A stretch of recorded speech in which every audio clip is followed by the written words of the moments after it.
नमस्कार मित्रों।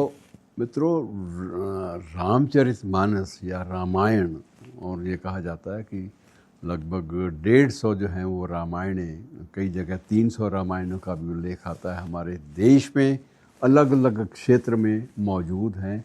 उनका मंचन भी होता है, उन्हें पढ़ा भी जाता है और मुद्रित रूप में भी हमारे सामने, प्रकाशित मुद्रित रूप में भी हमारे सामने आती हैं, जिक्र भी होता है।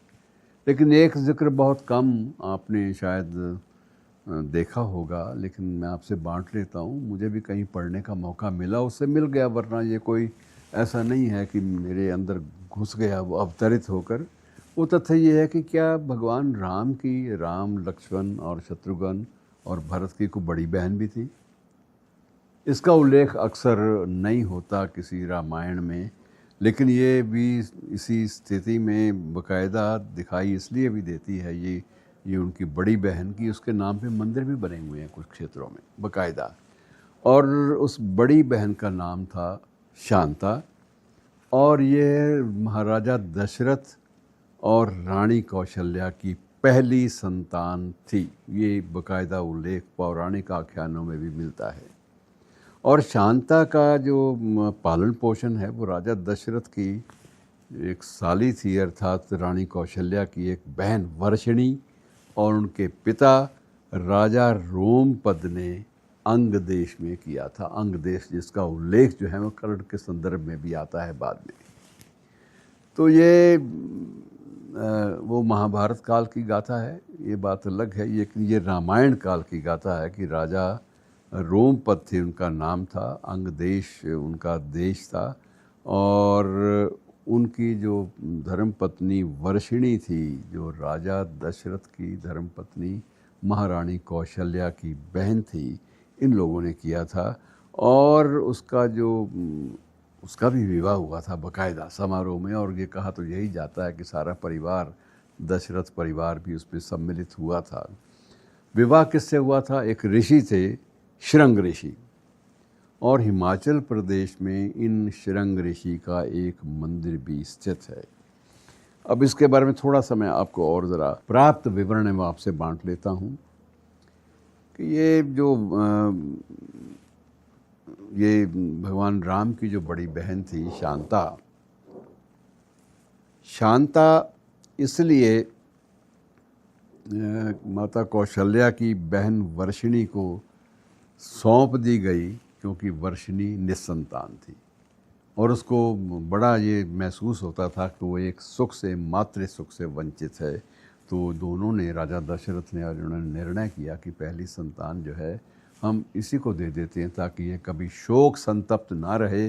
अगर ये शोक संतप्त रही तो ये एक प्रकार से हमारी आने वाली संततियों, आने वाली संतानों के लिए शुभ संकेत नहीं हो सकता, क्योंकि ये हमेशा ठंडी सांस भरेगी कि देखो मेरे पास संतान भी नहीं है, मैं निस्संतान हूँ, और ये संतानें जो हैं इनकी आगे संततियाँ आगे बढ़ रही हैं। तो उन्होंने ये सोचा कि मैं इसको पूरा देंगे। और बाद में यही जो राजकुमारी शांता थी, जो बाद में बाकायदा राज परिवार में ही गई, महर्षि ऋषि शृंग से इनका विवाह हुआ था। और उनकी महत्वपूर्ण सबसे बड़ी देन इस ऋषि की ये थी कि इस ऋषि ने ही, महाराजा दशरथ चाहते थे कि उनकी वंश परंपरा आगे बढ़े, और इसी संतानोत्पत्ति के लिए इसी ऋषि ने ही महाराजा के लिए पुत्रेष्ठि यज्ञ किया था, जिसका उल्लेख अक्सर मिलता है, पुत्रेष्ठि यज्ञ। और पुत्रेष्ठि यज्ञ जो है इन्होंने किया, और उसके बाद, उस यज्ञ के बाद श्री राम और उनके भाइयों का जन्म हुआ था। क्योंकि जो फल था, जो स्वरूप यज्ञ के बाद जो फल था, वो उन्होंने 4 हिस्सों में 3 हिस्सों में 3 विभक्त किया, उसके 4 हिस्सों में बांटा गया। कुछ 3 अक्सर ये शुभ नहीं माने जाते। 2 भाग जो हैं वो बड़ी महारानी को दे दिए गए, कौशल्या को, और 1 भाग कैकेयी को, और 1 जो था वो सुमित्रा को दे दिया गया। अब ये बाकायदा इसका भी है कि राम जी की बहन के रूप में एक देवी की पूजा हिमाचल में कुल्लू से लगभग 50 किलोमीटर की दूरी पर है, वहाँ उनकी पूजा भी होती है। और उन्हें राम जी की बड़ी बहन के रूप में ही आज भी पूजा जाता है। और दक्षिण भारत की जो रामायण है उसमें और वहाँ की कुछ लोक कथाओं में भी प्रमुखता से इसी राजकुमारी शांता का बकायदा अच्छे ढंग से उल्लेख किया जाता है। और अच्छे ढंग से उल्लेख इसलिए भी किया जाता है कि ये बड़ी लाडली थी अपने माता पिता की, और इसको पूरी तरह से उन्होंने एक बेटों की तरह ही शिक्षा दी थी, वेदों की शिक्षा दी थी, और इन्हें सभी विधाओं और कलाओं में पारंगत कर दिया था।